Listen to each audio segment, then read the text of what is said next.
नमस्कार, मी भाग्यश्री पाठक. मार्केट आणि मी हा सोप्या मराठीतून शेअर मार्केट समजावून सांगण्याचा माझा एक उपक्रम आहे. थोडंसं आधी तुम्हाला सांगते, मार्केट मंदीच्या दिशेने वाटचाल करत आहे असं दिसतंय. पण त्याच्यातही एक गोष्ट आहे की काय खरं काय खोटं, की बाबा आत्ता पाऊस पडतोय ते खरं, की आत्ता ऊन पडलंय ते खरं. जर आपण मार्केटकडे लक्ष देत राहिलो तर ती मंदी आपल्या दृष्टीने नसते किंवा ती तेजीसुद्धा आपल्या दृष्टीने नसते. म्हणजे आपल्याकडे असलेले शेअर वाढत नसतात ढीगभर तेजी असली तरी, किंवा आपल्याकडे असलेले शेअर पडत नसतात ढीगभर मंदी असली तरी. म्हणजे त्या मंदीचा किंवा तेजीचा आपल्या शेअरवर काय परिणाम होतोय याच्यावर आपण मंदी आहे का तेजी आहे हे पाहतो. तर तसंच ही एक गोष्ट. आणि दुसरं, जे मार्केटमध्ये नुकतेच आलेत किंवा नवीन आलेत त्याने शांत बसा आणि ट्रेड नुसता वहीवर लिहून करा की आपल्याला मार्केट काय समजलं नाही, आणि मग तुमचे जे विचार होते ते योग्य होते की नाही हे पहा. अशा फेजेस येत राहणार आणि जे नवीन मार्केटमध्ये आलेत त्यांना बरंच काही यातून शिकता येईल. त्यातून लोकांनी मला विचारलं होतं की बजेटविषयीचे शेअर सांगा. यावेळेला ताणतणावाचं वातावरण असल्यामुळे डिफेन्ससाठीचं बजेट मोठ्या प्रमाणावर असेल असा एक अंदाज आहे. त्यामुळे नेहमीसारखं आपण म्हणतो की शिक्षण, शेती किंवा जंतुनाशकं, खतं, रेल्वे हे सगळे शेअर आपण बजेटसाठी बघत असतो. यावेळेला तसं असणार नाही. लोकांना थोडा टॅक्समध्ये रिलीफ देण्याचा प्रयत्न केला जाईल आणि डिफेन्सवर अधिक प्रमाणात भर असेल. म्हणून मी तुम्हाला शेअर कुठले बजेटमध्ये हे सांगितलेले नाहीत. आज ट्रम्प वर्ल्ड इकॉनॉमिक फोरम जी डावोसला चालू आहे तिथे चालले आहेत. तिथे इंडस्ट्रियलिस्ट पण त्यांच्याशी बोलणी करण्यासाठी जात आहेत. त्यामुळे याचा काय निर्णय येतो ते बघायला हवं. काल व्हिक्स पण खूप वाढला होता. म्हणजे CBOE हा व्हिक्स जो आहे तो 20च्या आसपास गेला होता आणि व्हिक्स इंडिया हा 12च्या पुढे गेला होता. हे आणखीन एक कारण होतं. USची ट्रेझरी जी आहे ती बॉन्डमधून बाहेर पडणार आहे आता. का तर अमेरिकेचं कर्ज फेडायचं आहे आणि अमेरिकेची आर्थिक स्थिती पाहता ते बॉन्डमधून बाहेर पडणार असं त्यांनी सांगितलं आहे. जपानचे जे 30-40 वर्षाचे बॉन्ड होते त्याचं यील्ड वाढलं आहे. फॉरेन इन्व्हेस्टर्सची विक्री आहे 2,938 कोटीची, तर डोमेस्टिक इन्व्हेस्टर्सची खरेदी आहे 3,666 कोटीची. क्रूड 63.95 आहे. बॉन्ड यील्ड 4.28 आहे. तर डॉलर इंडेक्स 98.50 आहे. जे रिझल्ट आले ते पाहूया. रिझल्ट चांगला वाईट हे रिझल्टच्या आकडेवारीवरून सांगितलं आहे. पण मार्केटचा मूड जसा असेल त्याप्रमाणे शेअर पडेल किंवा वाढेल. आज तर काल 1200 पॉईंट जवळजवळ मार्केट पडलं असल्यामुळे सुरुवातीला आज थोडीशी तेजी दिसते आहे गिफ्ट निफ्टीनुसार. तर 100 पॉईंटची तेजी असेल. सुरुवातीला मार्केट खूप व्होलटाईल राहील, सुरुवातीचा अर्धा पाऊण तास, आणि त्यानंतर मार्केट काहीसं रिकवर होईल असा एक अंदाज आहे.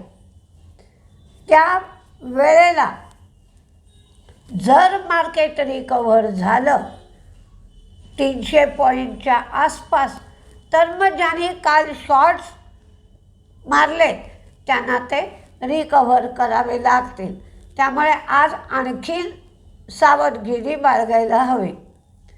क्रेडिट ॲक्सेस ग्रामीणचा रिझल्ट चांगला लागला आहे, तोट्यातून फायद्यात आली आहे.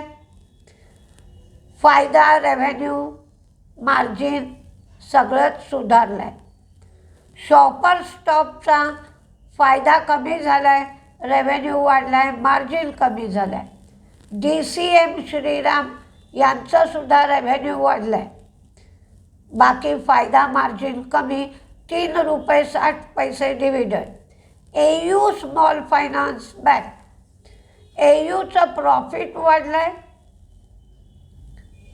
पण NII सुद्धा वाढलं आहे, आणि NPA मात्र ग्रॉस NPA कमी झालेत, नेट NPA फ्लॅट राहिले.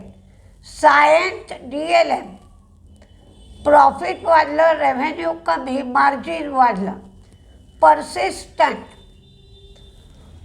पर्सिस्टंटने ₹22 डिव्हिडंड दिला आहे, प्रॉफिट कमी झालं आहे, पण रेव्हेन्यू, मार्जिन वाढलं आहे. इंडिया मार्ट प्रॉफिट वाढलं, रेव्हेन्यू वाढलं, मार्जिन थोडं कमी झालं. रिझल्ट चांगला आहे, मार्जिन अगदी थोडं कमी झालं. जम्मू काश्मीर बँक प्रॉफिट वाढलं, नेट इंटरेस्ट इन्कम थोडं कमी झालं आहे, पण NPA सुद्धा कमी झालेत, म्हणजे ॲसेट क्वालिटी सुधारली आहे. SRFचं प्रॉफिट, रेव्हेन्यू, मार्जिन तिन्ही गोष्टी वाढल्यात. ₹5 डिव्हिडंड दिला आहे, पण या रिझल्टमध्ये 99 कोटी त्यांना टॅक्स राईट बॅक, म्हणजे 99 कोटी रुपये टॅक्सचे त्यांना मिळाले, आणि त्याचा समावेश प्रॉफिटमध्ये आहे. गुजरात गॅस प्रॉफिट कमी, रेव्हेन्यू कमी, मार्जिन वाढलं. ITC हॉटेल रिझल्ट चांगला आहे, पण कालच्या पडझडीमुळे टिकाव धरलं नाही. वर्धमान स्पेशल स्टील रिझल्ट चांगला आहे, सगळ्या गोष्टी वाढल्या. न्यू जेन सॉफ्टवेअर प्रॉफिट कमी, रेव्हेन्यू कमी, मार्जिन वाढलं. IRFC त्याचा रिझल्ट लागलेला आहे आधीच. IRFCची कमाई कमी झाली कारण रेल्वे मंत्रालयाकडून एक परियोजनेच्या संदर्भात मोरेटोरियमचा पिरियड वाढवला गेला. म्हणजे जो आपण EMI भरतो, व्याज भरतो, ते 1 वर्ष भरलं नाही तरी चालेल अशा ज्या सोयी देतात त्याला आपण मोरेटोरियम म्हणतो. तर त्याचा अवधी वाढवला गेला, त्यामुळे तेवढा काळ IRFCला ते उत्पन्न मिळणार नाही. आता BHELच्या संदर्भात शेअर एवढा का पडला, तर त्यांनी जुने जे प्रोजेक्ट होते ते स्पीडमध्ये पूर्ण केले खरे, पण त्यामध्ये मार्जिन खूप कमी होतं. सप्लाय चेन कमजोर, त्यामुळे वेळेवर एक्झिक्युशन करण्यामध्ये समस्या आल्या. गेल्या 10 वर्षामध्ये ते कंपोनंटचं उत्पादन इन हाऊस करत होते, म्हणजेच त्यांच्याच प्लांटमध्ये करत होते. तसं उत्पादन करणं त्यांनी बंद केलं. पे कमिशनमुळे लेबर कॉस्ट त्यांची वाढली, इन्व्हेंटरी जास्त आहे, आणि रिझल्टमध्ये अन्य आयचा समावेश आहे. म्हणजेच थोडक्यात काय, किचन सिंकिंगची अवस्था आहे. तर हळू म्हणून शेअर एवढा पडला आहे, 230च्या आसपास सेटल होईल अशी एक अपेक्षा आहे. JSW energy, JSW thermal energy 2 हा तिचा आर्म आहे. ह्या कंपनीने West Bengal state electricity distribution कंपनीबरोबर पॉवर परचेस ॲग्रीमेंट केला आहे. वेस्ट बंगालमध्ये सलबोनी इथं greenfield 1600 megawatt thermal power project आहे. त्याच्या संबंधात त्यांनी पॉवर परचेस ॲग्रीमेंट केला आहे. युनायटेड स्पिरिट्सचं प्रॉफिट वाढलं आहे, ते 529 कोटी झालं. त्यांचा रेव्हेन्यू वाढला, तो 3663 कोटी झाला.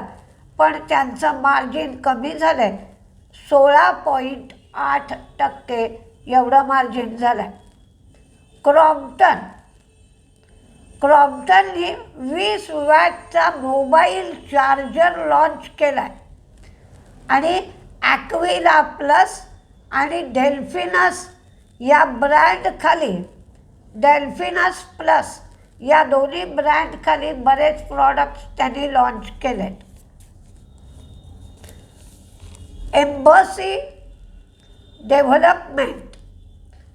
एम्बसी डेव्हलपमेंटने मुंबईमध्ये 3 रेसिडेन्शियल प्रोजेक्ट लॉन्च केले.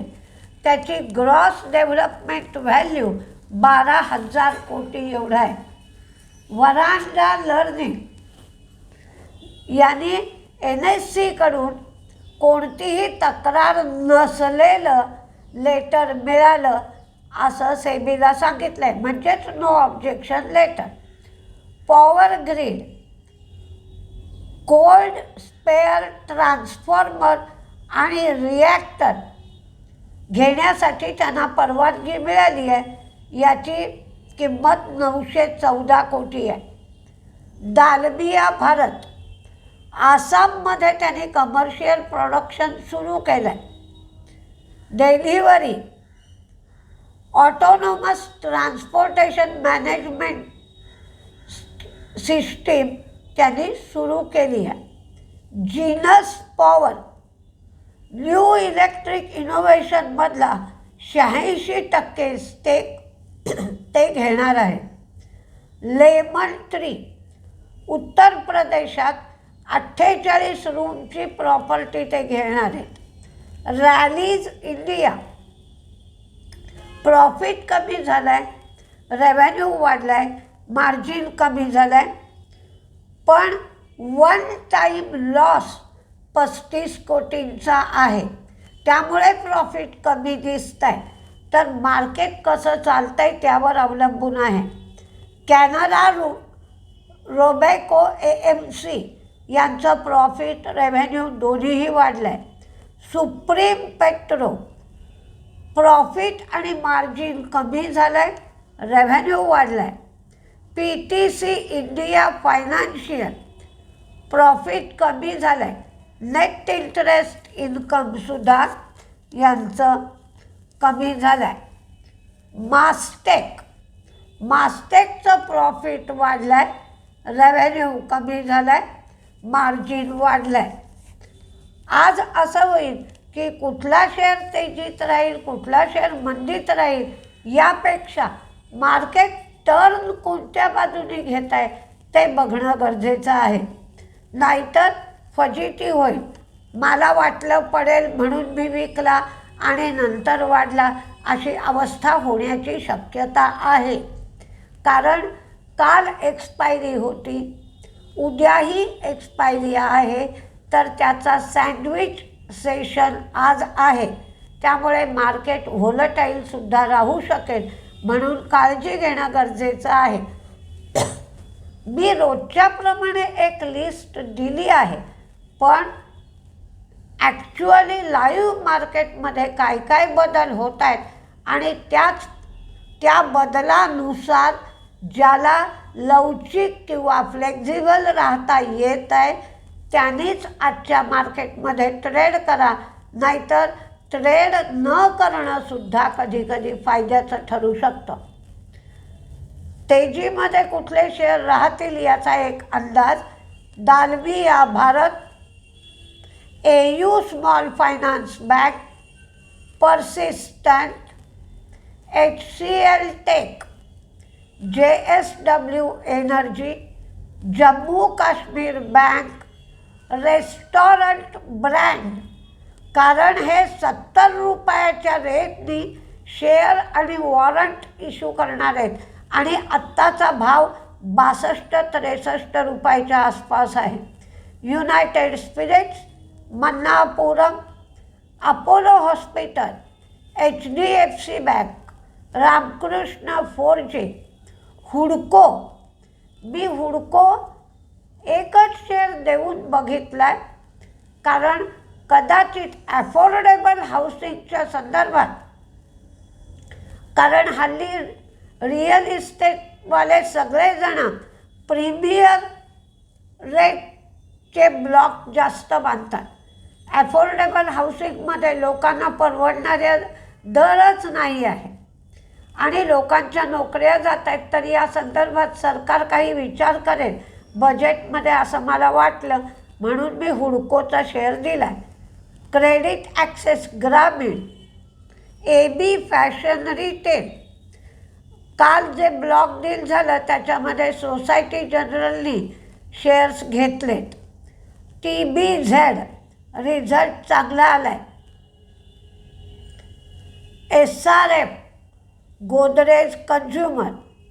तर मंदीमध्ये अरविंदो फार्मा, सुप्रीम पेट्रो, नौकरी, Bombay stock exchange.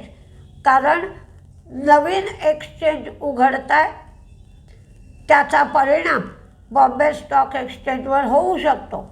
Trend, Bazaar style. कारण बझार स्टाईलचा भाव 338 चालू आहे आणि ते 328 रुपयाने क्युपिडला शेअर्स इश्यू करत आहेत. आणि PVR तर सातत्याने पडतो आहे. कुठलाही पिक्चर आला, पिक्चरला चांगला रिस्पॉन्स मिळाला तरी PVRच्या शेअरवर परिणाम होत नाही आहे. तर बघूया आज काय काय होत आहे. आज मार्केट ट्रिकी असेल, अधिक सावधानपणा बाळगायची गरज आहे आणि ज्यांच्याकडे कॅश ज्यांनी ठेवली आहे शेअर विकून, तर त्या कॅशचा उपयोग तुम्हाला जे शेअर घ्यायचे असतील ते अगदी थोड्या प्रमाणात घेण्यासाठी उपयोग तुम्ही करू शकता. पण शांतपणे ट्रेड करा, भावनेच्या आहारी जाऊ नका. मार्केट पडतंय अजून पडेल असाही विचार करू नका, किंवा मार्केट वाढतंय अजून वाढेल, त्याच्यापेक्षा माझी स्थिती काय आहे याचा विचार करूनच निर्णय घ्या. बघूया काय होतं आहे. नमस्ते.